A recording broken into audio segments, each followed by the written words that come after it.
नमस्कार दोस्तों, hello doctor में एक बार फिर से आप सभी का स्वागत है और मैं प्रियल आप सभी का स्वागत करती हूँ। रोग प्रतिरोधक क्षमता जो हमारे शरीर के लिए बहुत ज़्यादा ज़रूरी है और आजकल की जो लाइफस्टाइल है ना, उसकी वजह से हम सभी की रोग प्रतिरोधक क्षमता कम होती जा रही है धीरे धीरे। और अभी का जो टाइम है, कोविड वाला जो टाइम है, यहाँ पर अभी सबसे बड़ी दवा है हमारे शरीर की रोग प्रतिरोधक क्षमता। तो आज का जो हमारा विषय है वो भी यही है, रोग प्रतिरोधक क्षमता को कैसे बढ़ाएं। इसके लिए हमारे साथ दो एक्सपर्ट हैं, डॉक्टर विवेक भारती जो कि यहाँ के जाने माने नेचुरोपैथी एक्सपर्ट है, योगा एक्सपर्ट है, प्राकृतिक चिकित्सा एक्सपर्ट है, और हमारे साथ है गीता अग्रवाल जी जो कि है योगा एक्सपर्ट। तो बहुत बहुत स्वागत है आप दोनों का हमारे शो में। सबसे पहले गीता मैम, मैं आपसे जानना चाहूँगी कि रोग प्रतिरोधक क्षमता क्या होती है, इस बारे में हमारे दर्शकों को बताइए। ये प्रकृति ने मनुष्य को बाहरी रोगों से बचाने के लिए विलक्षण क्षमता दी है, जिसको कि रोग प्रतिरोधक क्षमता कहते हैं। अपने हमारे शरीर में शुद्ध ऑक्सीजन के अधिक से अधिक प्रवाह, रक्त प्रवाह को नियमित करके हम रोग प्रतिरोधक क्षमता को बढ़ा सकते हैं। जी जी जी। तो इनसे हमारे आसपास के वायुमंडल में अनेकों प्रकार के हानिकारक वायरस, बैक्टीरिया, जीवाणु विद्यमान हैं, जो कि कमजोर रोग प्रतिरोधक क्षमता वाले मनुष्य को आसानी से आक्रमण करके उसको बीमार बना देते हैं। जैसे कि हमको सर्दी, जुकाम, फ्लू, बुखार हो जाता है और कई बार तो ये हम लोग को जानलेवा बीमारियां भी हो जाती हैं इसके कारण। हमारे शरीर के अंदर भी इसी प्रकार के वायरस, जीवाणु रहते हैं जो कि कमजोर रोग प्रतिरोधक क्षमता वाले मनुष्य को आसानी से बीमार बना देते हैं। आज कोरोना नाम के वायरस के कारण पूरे विश्व में दुर्भाग्यजनक स्थिति बनी हुई है, जिस कारण आज हमारा पूरा ध्यान इस पर केंद्रित है कि हम अपनी रोग प्रतिरोधक क्षमता को कैसे बढ़ाएं और स्वस्थ रह सकें खुद और स्वस्थ समाज का निर्माण कर सकें। जी जी। जैसे कि आप एक प्राकृतिक चिकित्सा विशेषज्ञ हैं, तो प्राकृतिक चिकित्सा क्या होती है और इसके माध्यम से हम अपनी इम्यूनिटी यानी कि रोग प्रतिरोधक क्षमता कैसे इंक्रीज कर सकते हैं? प्राकृतिक चिकित्सा एक विशुद्ध जीवन शैली है जिसमें हमारा शरीर पंच तत्वों से बना हुआ है, पृथ्वी, आप, तेज, वायु, आकाश। इन्हीं पंच तत्वों से हम शरीर का शुद्धिकरण करते हैं और शरीर अगर अंदर से शुद्ध होगा तो सारे अंग प्रत्यंग आपस में मिलकर के अच्छे से कार्य करेंगे और उनके कार्य अच्छे से होने से स्वाभाविक रूप से जीवनी शक्ति और रोग प्रतिरोधक शक्ति दोनों ही बढ़ेगी। तो प्राकृतिक चिकित्सा में मुख्य केंद्र बिंदु है शरीर का अंतः शुद्धिकरण, जिस पर हम केंद्रित रहते हैं। जी जी जी। थोड़ी देर बाद हमारे साथ कॉलर्स भी जुड़ेंगे, लेकिन मैं गीता मैम से जानना चाहूँगी कि मैम ऐसी कौन कौन सी चीज़ें हैं जो आसानी से हमें उपलब्ध हो सकती है और जिसके सेवन से, जिनके माध्यम से हम इम्यूनिटी बढ़ा सकते हैं अपने आसानी से? जी जी। भारतीय संस्कृति में प्रत्येक घर के रसोई घर को एक चिकित्सालय या फिर स्वास्थ्य रक्षा केंद्र के रूप में जाना जाता था। बिल्कुल। आज भी भारतीय रसोई में उपयोग होने वाले मसाले औषधि के रूप में कार्य करते हैं, जो कि prevention is better than cure, यानी कि रोगों के उपचार से अच्छा है रोगों से बचाव करना, ये सिद्धांत पर कार्य करते हैं। मसाले हैं जैसे हल्दी, जीरा, अजवाइन, काली मिर्च, लौंग, दालचीनी, इलायची इत्यादि मसाले, गिलोय, नीम, तुलसी, एलोवेरा आदि आदि, और जिसमें कि गिलोय तो एक रोग प्रतिरोधक क्षमता बढ़ाने के लिए सर्वोत्तम है। गिलोय को बहुत ज्यादा स्ट्रॉन्ग माना जाता है इन सब चीजों के लिए। गिलोय को अमृता भी कहते हैं, जिसका कि मतलब ही है कि ना मरने वाली ना मरने देने वाली। तो इसको हम अगर रात को भिगा दें पानी में कूटकर और सुबह उसको उबाल करके पिएं तो इससे अपनी रोग प्रतिरोधक क्षमता बढ़ती है। और जैसे कि नीम के पेड़ भी आपने देखा होगा जगह जगह दिख जाते हैं, तो उसकी 2-4 कोमल पत्तियां आप तोड़ करके खा सकते हैं। हल्दी है, गुनगुने पानी में हल्दी डालकर पिएं, इससे इम्यूनिटी को बढ़ाया जा सकता है। अजवाइन है, पेट दर्द के लिए यूज होती है। जी जी जी। लौंग है, दांत दर्द के लिए यूज होती है। इस तरीके से दैनिक जीवन में उपयोग होने वाले मसाले भी औषधि का भी काम करते हैं और इससे हमारी इम्यूनिटी पावर को भी बढ़ाया जा सकता है। जी जी। विवेक सर, आपसे जानना चाहूँगी कि प्राकृतिक चिकित्सा के माध्यम से क्या क्या चीज़ें हमारे आसपास है जिससे हम इम्यूनिटी बढ़ा सकते हैं? जी देखिए, प्राकृतिक चिकित्सा जैसे हम बताते हैं कि पंच तत्वों से शरीर बना हुआ है, तो पृथ्वी, आप, तेज, वायु, आकाश, इन पांचों तत्वों को हम समझेंगे तो इनसे उत्पन्न होने वाली चिकित्सा भी हमें समझ में आएगी। बिल्कुल। सबसे पहले अगर हम पृथ्वी तत्व की बात करें तो पृथ्वी तत्व से हम जो है मिट्टी चिकित्सा करते हैं, मिट्टी पेट पे लगाते हैं, माथे पे लगाते हैं। इसके अलावा मर्दन चिकित्सा जो है वो भी मिट्टी तत्व के अंतर्गत में आती है। जब हम जल तत्व की बात करते हैं तो जल चिकित्सा आती है, जिसके माध्यम से अलग अलग जो है वाटर ट्रीटमेंट्स दिए जाते हैं, जिसमें शरीर का शुद्धिकरण होता है। जैसे उदाहरण के रूप में कटी स्नान, रीढ़ स्नान, एनिमा, ये सब अंदर से शरीर की सफाई के लिए होते हैं। इसके अलावा जब हम वायु तत्व की बात करते हैं तो वहाँ पर योग चिकित्सा की बात आती है। सूर्य तत्व की बात करते हैं तो सूर्य किरण चिकित्सा की बात आती है। और आखिरी में आकाश तत्व की बात करते हैं तो वो उपवास चिकित्सा से आती है। जी। तो अगर प्राकृतिक चिकित्सा को हम समझें तो इन पंच तत्वों से अलग अलग चिकित्साएं हैं, और इन्हें अगर कोई व्यक्ति को बीमार है, अस्वस्थ है, या इनफैक्ट कोई स्वस्थ भी है तो वो भी इसे कर सकता है। और करने के बाद क्या होगा, उसका शरीर अंदर से और स्ट्रांग होते जाएगा। देखिए, पॉजिटिव हेल्थ की कोई लिमिट नहीं है, कितना व्यक्ति स्वस्थ हो सकता है इसकी कोई लिमिट नहीं है। तो अगर कोई व्यक्ति बीमार है तो वो प्राकृतिक चिकित्सा केंद्र में जाए और प्राकृतिक चिकित्सा का उपचार करवाए। इससे दो फायदे उसको होंगे, उसकी बीमारियां भी ठीक हो जाएंगी और वो सचमुच स्वस्थ होने का अनुभव करेगा। क्योंकि स्वास्थ्य की सही मायने में परिभाषा ये है कि स्वास्थ्य का अर्थ है व्यक्ति शारीरिक रूप से, मानसिक रूप से और सामाजिक रूप से समन्वित है। सिर्फ बीमारी का ना होना स्वास्थ्य की परिभाषा नहीं है। तो प्राकृतिक चिकित्सा आपको विशुद्ध यही स्वास्थ्य जो है वो ला करके देता है। बेसिकली सिर्फ हमारी रक्षा करना भी, हमारे स्वास्थ्य की रक्षा करना भी एक, जैसे अगर हम समझें कि कोई भी बीमारी क्यों होती है तो बीमारी होने के 3 कारण हैं। तो एक जो होस्ट जिसकी हम बात करते हैं, दूसरा एजेंट जो कीटाणु है, और तीसरा है एनवायरनमेंट। तो कई बार हमारा होस्ट पर ही नियंत्रण है। मैं स्वयं पर नियंत्रण कर सकता हूँ, मैं कीटाणु पे कैसे नियंत्रण कर सकते हैं, मैं एनवायरनमेंट पे कैसे नियंत्रण करूँ अगर वो दूषित हो रहा है, गंदगी उसमें है। तो इसलिए हमारा जो प्रयास है कि प्राकृतिक चिकित्सा से हम अपने आप को स्वस्थ कर लें, ताकि बाहर जो कोविड-19 है, कोरोना है, उनसे हमें कोई प्रभाव ना हो। जी जी। तो हमारे साथ अभी हमारे पहले कॉलर जुड़ चुके हैं। Hello hello hello. हाँ जी, कौन बोल रहे हैं, कहाँ से बोल रहे हैं आप? हाँ जी, मैं भगत राम पटेल बोल रहा हूँ, भुट्टू बिलासपुर छत्तीसगढ़ से। भगत जी, बिलासपुर से स्वागत है, क्या जानना चाहेंगे? सबसे पहले तो डॉक्टर साहब को और आप लोगों सबको नमस्कार है मेरा। जी जी। मैं ये जानना चाहता हूँ, पहले मेरे प्रश्न ये है कि ऐसा प्राकृतिक पद्धति कौन सा है जिससे हम बिना कुछ दवा खाए अपनी इम्यूनिटी पावर को बढ़ा सकते हैं? और मेरा दूसरा सवाल है, यदि जरूरत पड़ा खाने के लिए तो जो अंग्रेजी दवा है और जो आयुर्वेदिक दवा है, इसमें दोनों में ऐसा कौन सा अच्छा है जिससे हम खाकर उसकी इम्यूनिटी पावर को बढ़ा सकते हैं? जी। भगत जी, पहला सवाल है कि कैसे हम स्वस्थ रह सकते हैं। तो मैं आपको बता दूं कि आपको स्वस्थ रहने के लिए सिर्फ और सिर्फ एक ही कार्य करना है, और वो है प्राकृतिक चिकित्सा को अपने जीवन में अपनाना है। कैसे अपनाएंगे आप? आपको छोटी छोटी चीज़ें अपने घर पे करनी है। जैसे आप मिट्टी को भिगाकर रात में उसको पट्टी बना करके सुबह पेट पे लगा सकते हैं, माथे पे लगा सकते हैं।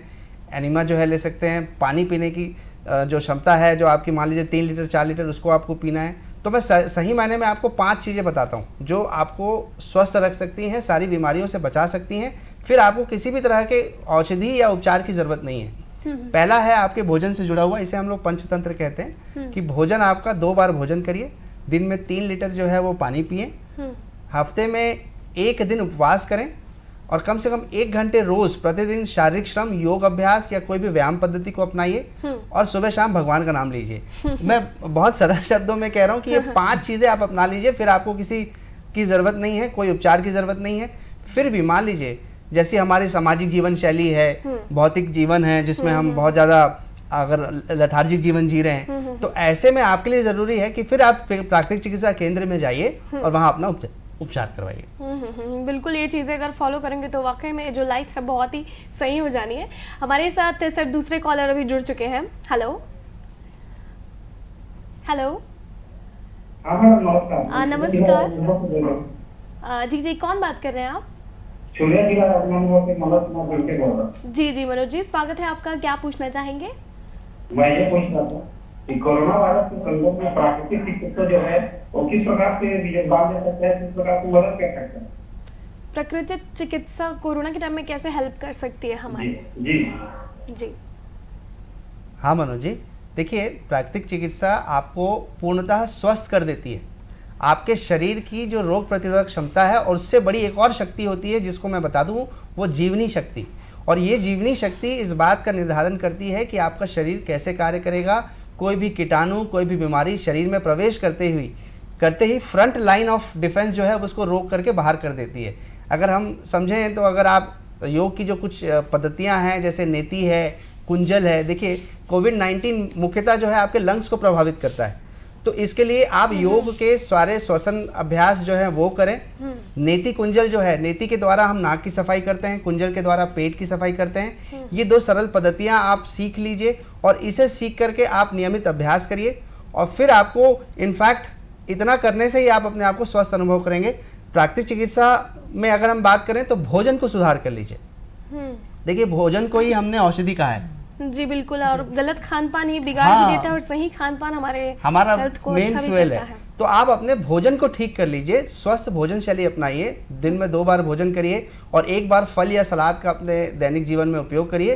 फिर विश्वास मानिए आपको कोई बीमारी नहीं होगी और कोविड-19 आपके आसपास भी होगा तो आपको प्रभावित नहीं कर सकता। जी जी, हम भोजन के बारे में भी जानेंगे, लेकिन हम अभी मैम से जानते हैं कि मैम योग क्या होता है। योग से आप अपने पूरे मन, शरीर, हर चीज़ को स्थिर रख सकते हैं, हर चीज़ को शांत रख सकते हैं और इससे हमारी जो इम्यूनिटी पावर बढ़ती है, ऑक्सीजन का जो प्रवाह है बॉडी में वो संतुलित रहता है। जी जी, और ऑक्सीजन अपनी बॉडी में अगर अच्छी मिलेगी तो उससे बहुत सी चीज़ें ठीक हो जाती हैं। जैसे आप महिलाओं के लिए सोचें कि महिलाओं के लिए। मैम हमारे साथ अभी एक कॉलर जुड़ चुके हैं, इसे हम कंटिन्यू करेंगे। पहले हेलो।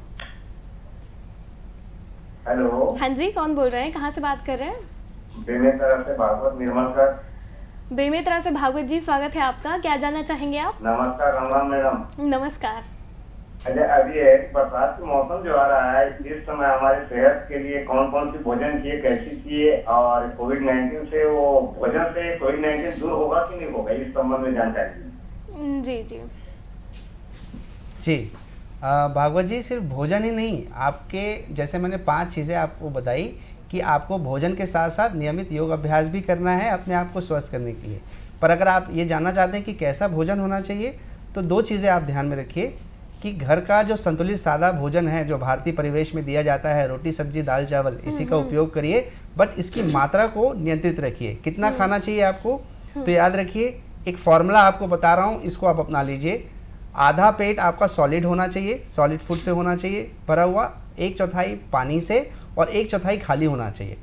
अब मैं ये नहीं कह सकता कि आपको 3 रोटी खानी है कि 4 रोटी खानी है, हर व्यक्ति की अलग अलग भूख होती है, तो अपनी भूख से कम खाइए। सबसे पहला नियम तो आप ये अपनाइए। दूसरा, सुबह घूमने जाइए और साथ साथ वहाँ पर प्राणायाम और योग का अभ्यास करिए। तीसरा, अपने भोजन में नींबू का उपयोग करिए, आंवले का उपयोग करिए। अब मौसम अनुसार अभी मात्र मान लीजिए नींबू का उपयोग कर सकते हैं आप, शहद का उपयोग करिए, संतरे का रस का उपयोग करिए। इन सब छोटी छोटी चीज़ों का उपयोग करके आप अपने रोग प्रतिरोधक क्षमता को बढ़ा सकते हैं। और फिर कोविड-19 का जो प्रभाव है उसको आप फर्स्ट लेवल पर ही रोक लीजिए। मतलब आप नाक अपनी ब्रीदिंग सिस्टम में नेति करेंगे तो कोई भी कीटाणु है वो अंदर ही प्रवेश नहीं करेगा, तो कैसे करेगा? तो कोई दिक्कत ही नहीं होगी। तो वही खुद को स्ट्रांग रखना बहुत ज़्यादा ज़रूरी है। और हम वापस मैम के पास चलते हैं एंड इनसे जैसा कि हम जानना चाह रहे थे कि योगा क्यों ज़रूरी होता है हमारी लाइफ के लिए। देखिए योगा तो सभी के लिए बहुत ज़रूरी है और ख़ास तौर से महिलाओं के लिए और भी ज़रूरी है, क्योंकि महिलाएं ही पूरे परिवार को भी देखना है, उनको अपना भी देखना होता है।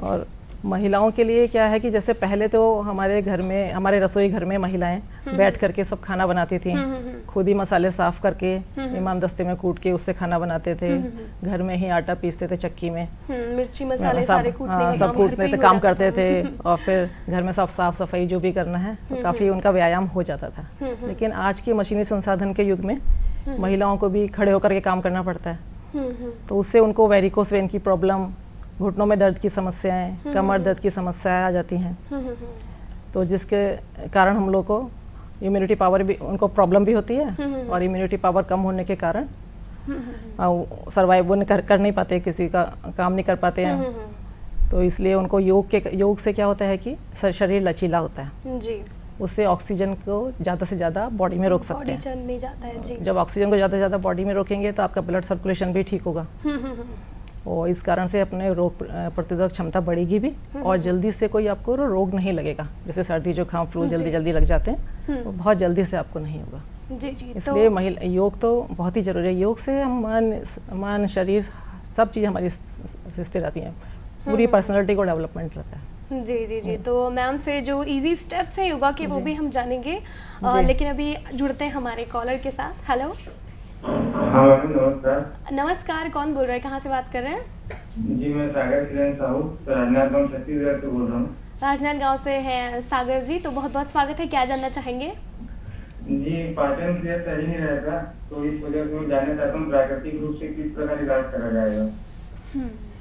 जी सागर जी, अगर आपका पाचन क्रिया सही नहीं रहता तो दो बातें आपको अपने लिए अपनानी है। एक तो आपको सुबह उठ कर के 2 गिलास गर्म पानी पीना है, ये अपना एक हैबिट बना लीजिए। और इसके अलावा सुबह नाश्ते में आपको अंकुरित अनाज या फल या सलाद का उपयोग करना है। इससे रेशेदार तत्व आपके पेट में जाएंगे। तो मुख्य क्या होता है, निष्कासन क्रिया अच्छे से होनी चाहिए। इसके अलावा अपने भोजन को कम रखिए, संतुलित मात्रा में रखिए, और साथ साथ हो सके तो कम से कम आप एक बार दिन में कभी भी आप सेब का उपयोग करिए। तो सेब से भी कहा जाता है ना, Apple a day keeps doctor away, जो डॉक्टर्स कहा को दूर रखता है उसको वो। दूर रखता है। तो सेब में वो तत्व हैं जो पाचन क्रिया को बेहतर बनाते हैं। इसके अलावा अगर आप चाहें तो अपने लिए नींबू शहद पानी का उपयोग करिए दिन में 2 बार। और अगर प्राकृतिक चिकित्सा की बात करें तो आप प्राकृतिक चिकित्सा के अनुसार से जाकर के एक बार मिट्टी पट्टी और एनिमा ले लीजिए। तो मिट्टी पट्टी एनिमा ले लेने से लगातार 3 दिन लीजिए, पूरी आंतें क्लीन हो जाएंगी। और फिर जो हम भोजन शैली अभी आपको बता रहे हैं उसको आप अपनाना शुरू करिए। आप विशुद्ध रूप से अपनी समस्या का निराकरण पाएंगे। जी जी सर, जैसे कि आपने बताया कि गर्म पानी में नींबू और शहद हमें यूज़ करना चाहिए, तो सही टाइम क्या होता है इसका? बेसिकली दिन के 2 टाइम जैसा आपने बताया। जी उसको सुबह शाम आप ले सकते हैं। देखिए काफ़ी लोगों की आदत होती है चाय पीने की। चाय का कैफीन इफेक्ट होता है। और चाय बेसिकली प्राइमरी स्टिमुलेंट है और सेकेंडरी डिप्रेसेंट है। मतलब शुरुआत में आपको अच्छा फील कराएगी, आधा 1 घंटे बाद आपको डल कर देगी। जी। और नींबू शहद पानी जो है वो उसका ठीक वैसा ही अफेक्ट है कि ये बिल्कुल प्राइमरी स्टिमुलेंट है और सेकेंडरी भी स्टिमुलेंट है। आपके बॉडी फंक्शंस को इम्प्रूव करती है। जी। सारे अंग जो है एक्टिव हो जाते हैं। जैसे मान लीजिए आप देखेंगे किसी स्कूल में अगर प्रिंसिपल आके खड़ा हो जाए तो सारे बच्चे और सारे स्टाफ अलर्ट एक्टिव हो हो जाते हैं, जाते हैं। अलर्ट हो जाते हैं। वैसे नींबू शहद पानी आपके अंदर जाएगा, आपके पूरे शरीर के अंग अलर्ट हो जाएंगे। तो सुबह चाय के जगह पे गरम नींबू पानी शहद। में नींबू और शहद हम डालकर पी जी, सकते हैं, तो जी। बहुत ही ज़्यादा फायदा करने वाला है। अभी एक छोटे से ब्रेक के लिए रुकते हैं और ब्रेक के बाद योग और बहुत सारे स्टेप्स के बारे में भी बातें करेंगे। अरे ओ साहबा, कोरोना वायरस से बचने के कितने उपाय रे? सरदार 3। अरे साहबा डरो मत रे, बोलो बोलो। सरदार, पहला है लोगों से दूरी बनाए रखना, बार बार साबुन से हाथ धोना या सैनिटाइज करना, और सबसे जरूरी है घर पे रहना। अधिक जानकारी के लिए संपर्क करें स्टेट हेल्पलाइन या 24 घंटे वाली national helpline toll free number 1075।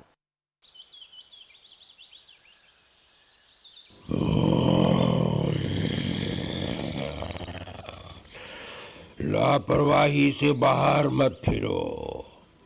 शेर हो या हीरो हो, सवाल खतरों से खेलने का नहीं, जिंदगी का है, या तो खुद का या अपनों का। कोरोना के आगे बलवान भी नहीं टिक पाएगा, पर बचने के उपाय है। समझदारी से घर में रहना, बार बार हाथ साबुन से धोना या सैनिटाइज करना।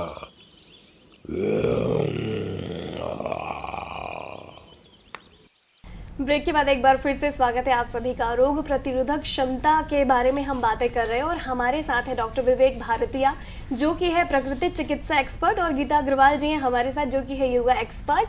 तो गीता मैम, आपसे जानना चाहेंगे कि कौन कौन से वो आसान योगा के स्टेप्स हैं जो हम अपनी बिजी लाइफस्टाइल के चलते भी कर सकते हैं? देखिए, सूक्ष्म व्यायाम है जो कि आप बिजी रहने के बावजूद भी कर सकते हैं, जैसे कि हैंड रोटेशन, रिस्ट रोटेशन, जी। लेग रोटेशन, एंकल रोटेशन है, हिप मूवमेंट है, हिप रोटेशन है, ताड़ासन, त्रियंग ताड़ासन, पवन मुक्त आसन। इस तरीके के कई सारे इतने आसन हैं कि आप कितना भी बिजी हो, कहीं भी हो, किसी भी उम्र के लोग हैं, कर सकते हैं। देखिए क्या है कि आजकल रोग प्रतिरोधक क्षमता घटती जा रही है लोगों में। बिल्कुल। तो इन सब आसनों के कारण, इन सब से करने के कारण आपको इसका लाभ मिलेगा। और रोग प्रतिरोधक क्षमता क्यों घटती जा रही है? क्या हो रहा है कि लोगों की गलत जीवन शैली, बिल्कुल, है ना, गलत भोजन करने का तरीका, इसके कारण। और क्या होता है, भोजन में पोषक तत्वों की कमी होना, ज़्यादा दवाइयों का सेवन, मोटापा भी एक इसका बहुत बड़ा कारण है। बिल्कुल। तो मोटापा तो क्या होता है, हमारे जो ब्लड होता है उसमें एक WBC जो होता है, जिसको कि वाइट ब्लड सेल्स बोलते हैं, जी। जिनका कि कार्य होता है कि बाहर से आए हुए वायरस बैक्टीरिया से लड़कर उनको ख़त्म करना, जिनको कि हमारे शरीर का सिपाही भी कहते हैं। बिल्कुल। तो वो वीक हो जाते हैं, उसके कारण ये रोग प्रतिरोधक क्षमता हमारी कम होती जाती है। तो इसलिए हम अगर ये सूक्ष्म व्यायाम भी कर लें इतना भी, तो उसको भी हम मेंटेन कर सकते हैं। उससे क्या होगा कि हमारे शरीर में ऑक्सीजन का प्रवाह ठीक रहेगा, जिसके कारण हमारा शरीर एक्टिव रहेगा, ठीक रहेगा। जी जी। तो ये सूक्ष्म व्यायाम है जो कि हर उम्र के लोग कर सकते हैं। जी जी। हमारे साथ एक कॉलर जुड़ चुके हैं। Hello hello hello madam. Hello, कौन बात कर रहे हैं, कहाँ से बोल रहे हैं आप? हेलो, मैं डोंगरगढ़ से जसविंदर सिंह बिट्टू बोल रहा हूँ। जी जी, डोंगरगढ़ से बिट्टू जी हैं, स्वागत है। क्या जानना चाहेंगे? जी मैडम, मेरा प्रश्न ये है, अभी कोरोना जैसी महामारी चल रही है जी। इसमें अपनी गति क्षमता, शक्ति बढ़ाने के लिए शरीर की क्या क्या खाना चाहिए? जैसा मटन मछली हम खाते हैं, क्या वो कहाँ तक वो सही है, इसके लिए पूरा जानकारी दे रहे हैं। जी जी जी जी। जसविंदर जी, इस वक्त अगर हमें अपनी रोग प्रतिरोधक क्षमता बढ़ानी है तो हमें विशुद्ध सात्विक शाकाहारी भोजन का उपयोग करना चाहिए, क्योंकि हमारी जो पाचन क्रिया है वो शुद्ध शाकाहारी भोजन करने के लिए है। तो आप क्या करिए, अगर ये बरसात का समय है, हो सकता है सब्जियां उपयुक्त नहीं आती हों, तो आप अच्छे से उबाल करके सब्जियों को बनाइए। जैसे सुबह आप नाश्ते में उपयोग करिए कि आप मूंग या चने को उबाल करके उसका उपयोग करिए, और उसके साथ में आप केले का उपयोग कर सकते हैं, जो कि एक काफ़ी प्रोटीन और कार्बोहाइड्रेट का कॉम्बिनेशन है। नाश्ते में आप ये करने के साथ साथ आप अगर आप सही मायने में अगर चाहें तो दलिया भी उपयोग कर सकते हैं। इससे क्या होगा, आपकी पाचन क्रिया भी अच्छी होगी, और दलिया में भी पर्याप्त मात्रा में प्रोटीन है जो आपको हेल्प करेगा।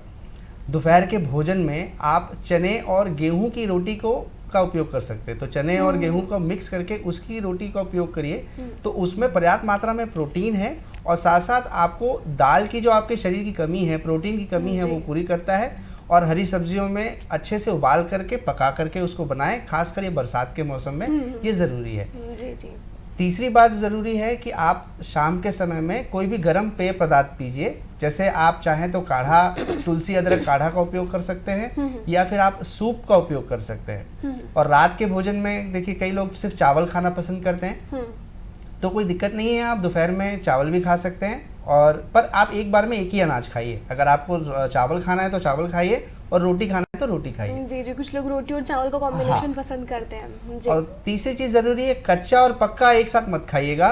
सलाद अलग रखिए और पका हुआ भोजन अलग रखिए।